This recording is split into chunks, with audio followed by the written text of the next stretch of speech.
Might have heard about Roswell, the great conspiracy theory about UFOs crashing in the deserts of New Mexico.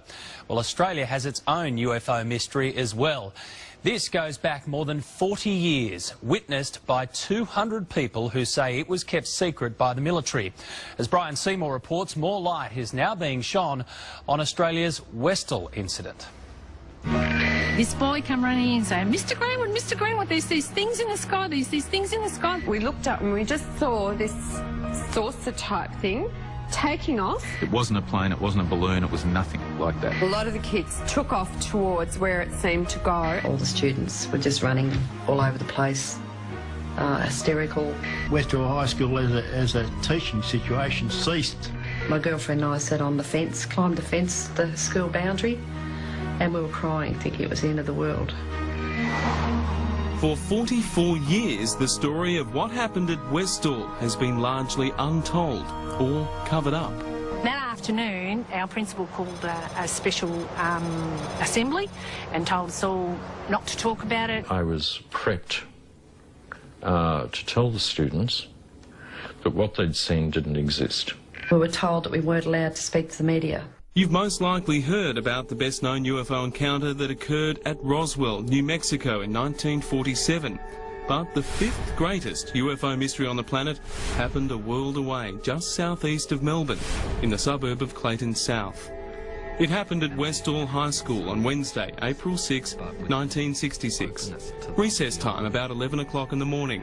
Scientists and UFO experts have long known about the Aussie sighting, but until now the details have been locked in our past. All I knew was what I saw, and it definitely was not any aircraft of the day by any stretch of the imagination, and it certainly was not a weather balloon. It still would take me to my grave. What the hell was that? It was amazing, and something that I've never forgotten. Victor Sukrusny was in second form when he says he had a very close encounter. After watching with over 150 other children a mysterious saucer-shaped craft land, he decided to approach it. You could feel heat about a metre away coming from. It was pretty warm or hot, and then it just gradually lifted up and then went off towards the pines. We're talking about 200 people, and a lot of them were kids too. They were at school, so I mean, I think adults have got preconceptions about what a UFO might or may not be, but kids are a different matter, and yeah, when you've got 200 witnesses, either there was something strange in the tuck shop lunch that day, or there was something else going on. A news crew interviewed several students at the school right after the event, so filmmaker Shane Ryan tracked down the tape. But oddly, there was nothing there. I was absolutely devastated, and nobody had any idea where it had gone. A teacher saw one of his colleagues who had taken pictures confronted by a man in a dark blue suit. It was demanded that she hand over not the film, but the entire camera.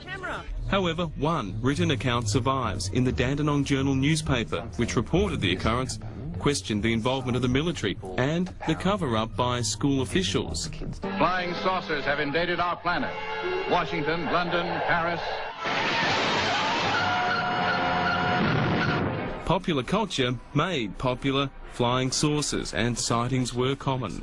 They are real, anyway. They come from the other planets. Some of them may come from the centre of the Earth. People can say anything. What we must do is look at the original reports of the time and see what really happened.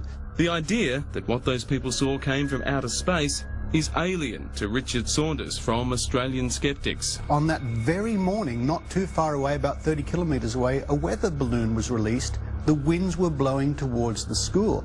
Now, I've seen a weather balloon in the sky near an airport, and stuff me, I didn't know what it was. One thing that we would really like would be that someone, either from the police or the military, would come forward and say, yes, they were there. Some of the surviving witnesses are appealing for those with official information to come forward. Incredibly, and despite the involvement of the Army, Air Force and police, there is not one single mention of the Westall incident in government files.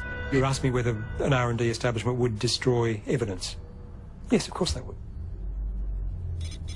Bearing in mind that in the 1960s, Australia had great success financially with some of their pilotless target aircraft. information related to some of these sorts of projects, if it was to be released to the wrong party, then it would have very adverse effects on Australia from a financial point of view. This was happening in the 60s, right? And in a lot of countries around the world, a lot of governments were quite worried about UFO sightings, not from the perspective of invasion, but mass hysteria.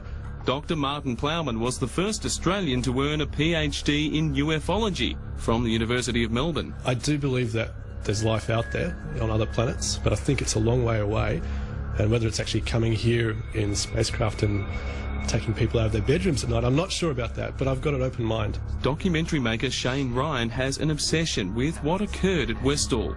He's pieced together what is known and recorded scores of interviews with those school children who are all now in their 50s and 60s. I looked up and I was facing the object in the sky, and I just thought, oh, somebody's got some way of projecting a film of something into the sky. I didn't believe that it was really happening.